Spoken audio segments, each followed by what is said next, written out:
नमस्कार मैत्रिणींनो, तुम्ही जर 40च्या पुढे असाल तर तुम्हाला पुढं जाऊन हा त्रास होऊ शकतो किंवा आता येऊ शकतो. 40च्या पुढे आपली कधीही पाळी जाऊ शकते. 3 महिन्याने पाळी येते, 6 महिन्याने पाळी येते किंवा कधी जास्त ब्लिडिंग होतो, पोटात दुखण्याचा त्रास होतो, गरगरतं.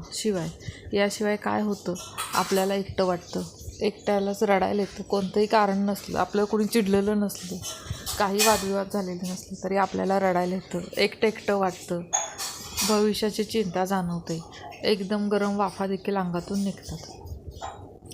हे सगळं पाळी जाण्याच्या तक्रारी म्हणजेच मेनोपॉज येण्याच्या तक्रारी आहेत. तर तुम्ही अजिबात घाबरू नका. हे होणं साहजिक आहे. यातून बाहेर कसं पडायचं, आपण स्वतः खूप छान राहायचं, आनंदी राहायचं. याचं कारण काहीच नाही, हे नैसर्गिक आहे. तुमची पाळी जाणार हे नैसर्गिक आहे. पाळी येतानाही काही दिवस आपल्याला सुरुवातीला अनियमित पाळी असते, तसंच जातानाही ती अनियमित होती, त्रास होतो.